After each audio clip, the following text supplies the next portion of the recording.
When it comes to Christian apologists, Matt Powell is about as inept as they come. The guy idolizes Kent Hovind. What does that tell you? So picking on him is kind of cruel, almost like mistreating a puppy. But I'm new at this and I need to practice. Hey, everybody has to start somewhere.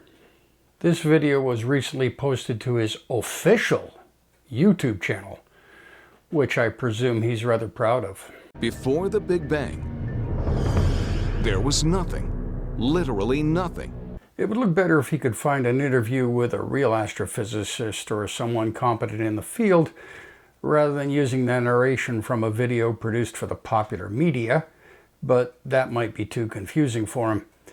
If you ask real scientists what they think of the word nothing, you'll probably get a few different answers. But at the moment, many will agree that the idea of nothing may not be correct. I won't get into the details because science is ever changing, as it should, and I don't understand it myself. However, unlike Matt, I try. And then something happened, triggering the most colossal explosion in history. In a billionth of a billionth of a billionth of a second, the universe grew from the size of that tiny point to something billions of miles across. This colossal blast created everything, all the matter we see in the universe today. Did you hear that, Matt? Created everything, all the matter that we see in the universe today. I think we'll be returning to that soon. First off, nothing can travel faster than the speed of light. But we're supposed to believe that in a billionth of a billionth of a billionth of a second, the universe went from smaller than a period on a page to something billions of miles across. That is trillions of times faster than the speed of light. And so nothing can travel faster than the speed of light. As far as we know right now, that is correct. I'm glad we can agree on something. But he seems to be confused on this point. How could the universe grow faster than light speed? Well, it works like this. An object cannot travel faster than light in our universe. But it isn't just the object we are talking about. Space itself is also expanding, and those objects are moving in it. Now here I'm going to descend into an incredibly simplified explanation that may have some people cringing, but think of the higher purpose. We're trying to educate Matt. We are going to go from a four-dimensional universe, that of space-time, down to a two-dimensional universe. I'm rather glad that Stephen Hawking isn't around to witness this. You're in a boat, Matt, and the hydrodynamics of that boat, combined with the horsepower of the engine, means that it cannot travel faster than 30 kilometers an hour. But you are traveling down a river, which we'll use to represent space, that is flowing at 20 kilometers an hour. So relative to me, on the dock you just left, you were traveling at 50 kilometers an hour, much faster than the boat itself could manage. See?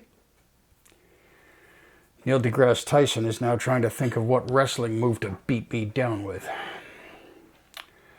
Sorry, it's the best I can give, given my knowledge of relativity and Matt's willful ignorance. The most widely accepted explanation is the Big Bang Theory. The Big Bang Theory states that the universe began as a hot and infinitely dense point. Only a few millimeters wide, it was similar to a supercharged black hole. About 13.7 billion years ago, this tiny singularity violently exploded. And it is from this explosion, this bang, that all matter, energy, space, and time were created. Take note of that word matter, because this is where you're about to trip up. 326 million trillion gallons of water exist on Earth alone. And so to say that all of those gallons of water were compressed down to an infinitesimal amount of space, smaller than a single proton? Who has ever said that other than you? Try to get this, Matt, because your own name is literally in the word matter. Okay? Remember me saying that we'd be returning to it? Water is made of matter, but matter didn't exist until the expansion. So it wasn't water. It wasn't even hydrogen and oxygen. It hadn't even formed into subatomic particles, let alone water molecules. Anybody who believes that, it just goes to show they don't even understand what basic scientific law even is. Basic scientific law? There's just one? Well, that would make things easier for Matt, I guess. Because it doesn't take a genius to figure out No comment. that water can only be compressed past a certain point. In fact, it can hardly be compressed at all. Yeah, that's basically the whole principle of hydraulics, but we've already shown why you're totally wrong on that. And so, interestingly enough, NASA has also stated that even though the Big Bang Theory has been widely accepted, it will probably never be proven. Did I miss a segue in there somewhere?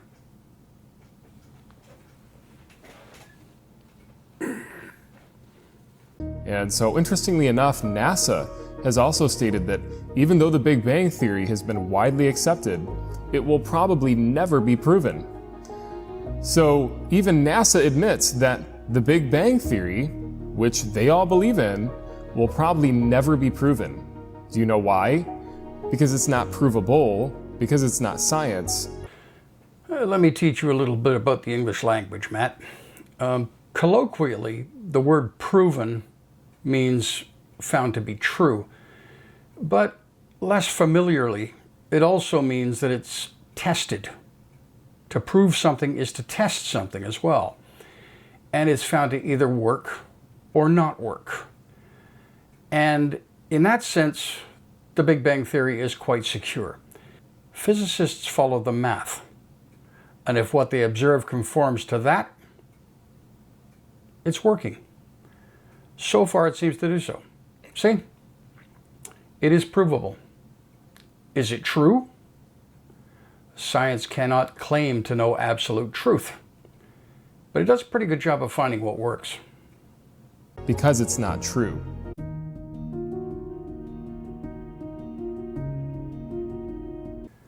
Yeah, I kind of knew you were going to say that. To you, if it isn't described in the Bible, it isn't true. What a sad life.